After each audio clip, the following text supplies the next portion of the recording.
Alhamdulillahi Rabbil Alamin. Mes honorables frères et sœurs, parmi les recommandations essentielles à donner à la communauté musulmane, particulièrement à nos jeunes, surtout avec les temps qui courent et le contexte que vous connaissez, que nous vivons, eh bien c'est de ne pas être trop naïf. Ne te fais pas avoir. Ne sois pas trop faible d'esprit. Ne sois pas trop gentil. Reste sur tes gardes. Reste vigilant. Sinon tu risquerais quelque part de te faire manger tout cru, sans pitié. Car celui qui est trop naïf, eh bien malheureusement, vous le savez toutes et tous, risque de se faire avoir. Concernant ses affaires mondaines ou ses affaires religieuses. Et c'est pour cela qu'Allah subhanahu wa ta'ala nous a mis en garde clairement dans le Coran. Et ce verset a une portée générale. Et il nous dit subhanahu wa ta'ala, Ya ayyuhalladhina amanu, khudhu hidrakum. Ô vous qui avez cru, prenez vos précautions. Et pourquoi pas? Alors que Omar radiyallahu anhu wa ardah, et qui te dira qui est Omar, ce grand homme, nous a rapporté une parole qui vaut plus que de l'or. Et il nous dit, Lastu bil khib, walal khibbu yakhda'uni. Je ne suis pas trompeur, je ne suis pas vicieux, en d'autres termes, je ne suis pas mauvais, mais je ne me ferai pas tromper par le trompeur. Je ne me ferai pas avoir par le mauvais. Je ne me ferai pas avoir par le vicieux. Ainsi doit réagir le croyant. C'est-à-dire que tu ne réponds pas au mal par le mal, bien sûr. Mais il faut que tu restes sur tes gardes afin de ne pas te faire avoir par le trompeur, par le mauvais, par le vicieux, par le malsain. Et ô combien sont-ils? Et cela, encore une fois, concerne nos affaires mondaines comme nos affaires religieuses. C'est pour cela qu'il faut faire très attention. Quand tu vends, quand tu achètes, quand tu parles, quand tu te confies, quand tu te confies pour tes affaires privées, personnelles, commerciales, etc. Et aussi dans tes affaires religieuses, car il y a Shaitan qui nous connaît, qui te connaît parfaitement. Il connaît tes points forts et tes points faibles. Et c'est un grand ruseur. Et bien de même, dans tes affaires religieuses, fais attention, ne sois pas trop naïf, ne sois pas trop sûr de toi. Ne te dis pas, c'est bon, t'inquiète pas, je sais qui je suis, je sais qu'est-ce que je vaux, je ne m'inquiète pas. Et voilà que tu te rapproches des limites interdites par Allah subhanahu wa ta'ala, alors qu'Allah tabaraka wa ta'ala, à travers son prophète Mohammed alayhi afdalus salat wa askat taslim, nous dit Innal halal bayin, wa innal haram bayin. Le halal, ce qui est licite, est clair, c'est-à-dire qu'il y a des choses qui sont très claires. Et le haram, l'illicite, est clair. Il y a des choses illicites qui sont très claires. Comme boire de l'eau, c'est licite, c'est clair et connu par tous. Boire de l'alcool, c'est clair et c'est connu par tout le monde comme étant illicite. Mais entre les deux, et il dit entre les deux, il y a des choses ambiguës. Il y a des choses qui prêtent à équivoque, qui sont ambiguës. C'est halal ou c'est haram? J'ai un doute. Eh bien le prophète alayhi salatu wassalam, il dit فَمَنِ اتَّقَى الشُّبُهَاتِ, celui qui se préserve des ambiguïtés, eh bien aura préservé sa religion et son honneur. Eh bien voilà, le croyant, eh bien n'est pas tel une feuille morte qui se fait emporter par n'importe quel coup de vent dans ses relations avec les gens et avec Allah subhanahu wa ta'ala dans sa pratique religieuse. C'est pas Shaitan, il joue avec lui. C'est bon, la prière après. Ou alors dès qu'il y a une petite ambiguïté venant d'une personne, eh bien c'est bon. Il tombe dans les ambiguïtés, il délaisse tel acte d'adoration ou il tombe dans le haram, en rendant le haram halal et le halal haram, parce qu'il suit ses passions, il suit ses désirs, ce qui l'arrange. Non, il est ferme. Le croyant reste toujours ferme. Le croyant demande à Allah subhanahu wa ta'ala de le raffermir. Et il n'est pas ici facile à être influencé dans toute chose. Quand il vend et quand il achète, il fait attention. Il est généreux, mais il ne se fait pas avoir. Alors ça ne veut pas dire qu'on doit être dans une certaine parano et devenir mauvais. Attention. Dans un hadith, le prophète alayhi salatu wa salam nous dit Allah subhanahu wa ta'ala eh bien, préfère la personne croyante. Il nous dit, le croyant, al-mu'minu, ghirrun karimun. Le croyant, c'est celui qui est... Alors, ghirrun, certains le traduisent par et naïf. Ce n'est pas la bonne traduction. C'est si on veut une certaine naïveté, mais pas une naïveté complète. C'est-à-dire que le croyant est celui, comme on expliquait l'ulama ce hadith, c'est celui qui a le bon soupçon. Il n'est pas mauvais. Il n'agit pas comme le trompeur. C'est-à-dire qu'à la base, Miskin, quelquefois, il se fait avoir parce qu'il est tellement gentil, il est tellement bon. Mais vaut mieux être le naïf que celui qui trompe. Donc il dit le croyant, à la base, doit être quelqu'un qui a le bon soupçon. Il est généreux avec les gens. Il n'est pas trop sur ses gardes en voyant le mal partout. Et il est karim, il est généreux. Il donne. Tandis qu'al-fasiq, le prophète alayhi salatu wa sallam nous dit, il dit al-fasiq, le pervers, c'est un trompeur. Il trompe les gens et il est mauvais. Donc quand tu vois quelqu'un qui laisse paraître qu'il est naïf, vaut mieux être naïf qu'être de l'autre bord le trompeur.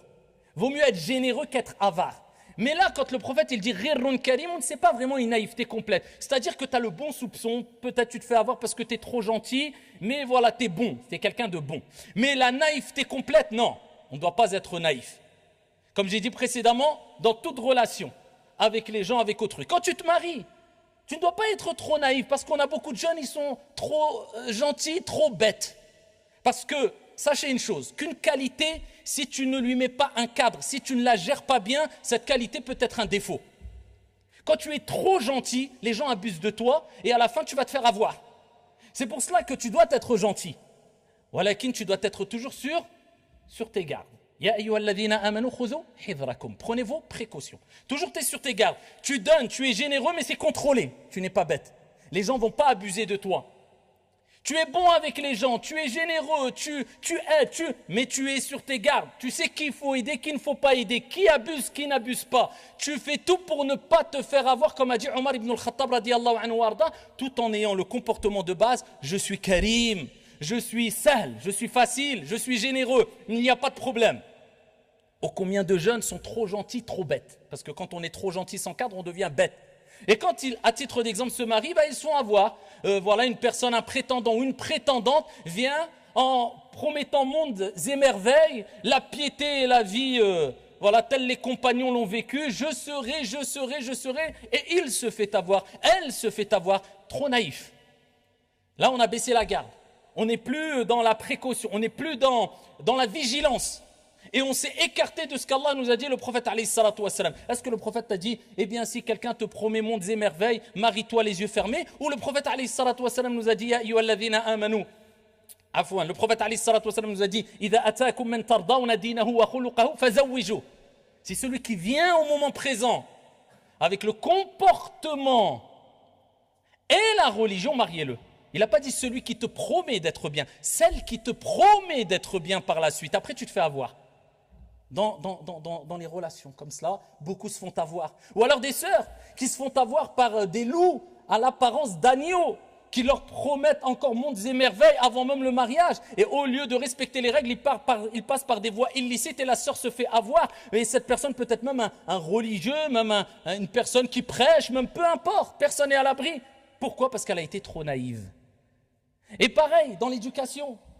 L'islam t'appelle toujours dans toute chose. Ne sois pas trop naïf, reste vigilant et sur tes gardes. Oh, combien de parents sont trop négligents. Oh, combien de parents se font avoir, se font berner.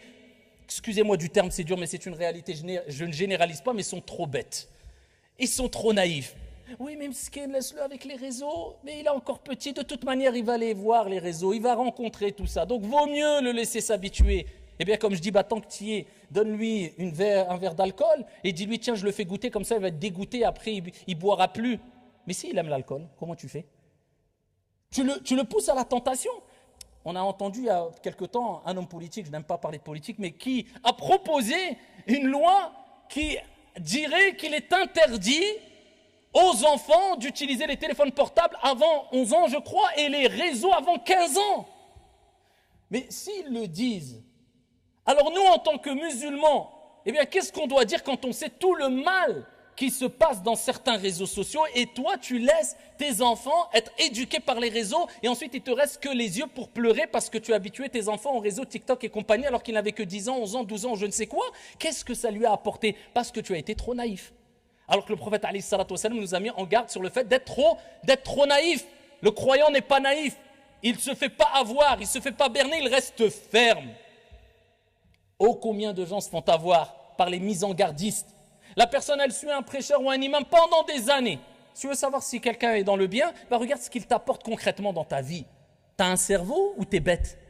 Si tu vois qu'au bout de 10 ans, tu écoutes une personne, au bout de 2 ans, 5 ans, et ton comportement s'est amélioré. Ta relation avec Allah s'est améliorée. Ta relation avec tes parents s'est améliorée. Ta relation avec les gens s'est améliorée. Tu as appris, tu as connu des choses que tu ne connaissais pas. Ton comportement de manière générale, même avec ton Seigneur, s'est amélioré.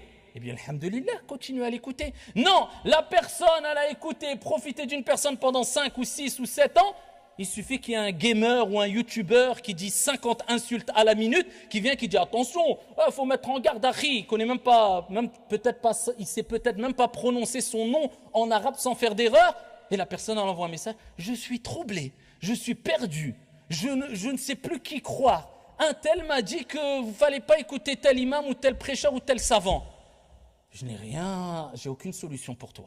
Wallahi, c'était tellement faible et tellement naïf que je peux rien pour toi en fait. Donc, il faut être un peu ferme. Et dans toute chose, la personne, elle doit agir ainsi. Combien de gens se font avoir quand il y a des querelles, des conflits? Une personne vient pleurer devant elle avec des larmes de crocodile. Il m'a fait, elle m'a fait, mon mari, ma femme. Et il tombe dans le panneau parce que c'est quelqu'un de sa famille ou autre. Ah ouais, et les sentiments prennent le dessus. Et la personne naïve et quelquefois bête, elle prend parti. Alors qu'Allah Azza wa Jal, il dit وَإِذَا حَكَمْتُمْ أَن تَحْكُمُوا بِالْعَدْلِ. C'est un ordre d'Allah Azza wa Jal. Et lorsque vous jugez, vous devez juger avec équité. Et personne ne peut se prétendre être une personne qui peut intervenir lors des conflits seulement si et seulement si il y a un intérêt qu'il rentre dans ce conflit, premièrement. Deuxièmement, s'il a les bagages religieux, je dis bien, pour pouvoir intervenir. Sinon, reste tranquille. Man kana yu'minu billahi wal yawmil akhir falyaqul khayran aw liyasmut. Que celui qui croit en Allah et au jour dernier, qu'il dise de bien ou qu'il se taise, cela est préférable pour toi. Et des gens prennent parti parce que c'est des gens faibles, c'est des gens qui ne sont pas fermes, donc c'est des gens naïfs. Vous voyez les dégâts de la naïveté? Et voilà combien de personnes se vont avoir de jour comme de nuit. Et c'est pour cela que nous disons et nous répétons, prenez vos précautions. Ne soyez pas naïfs. L'islam n'a jamais appelé à la naïveté, mais l'islam a toujours appelé à la fermeté, à la responsabilité, à la clairvoyance, par crainte de se faire avoir et par crainte de regretter amèrement, mais malheureusement, il sera trop tard.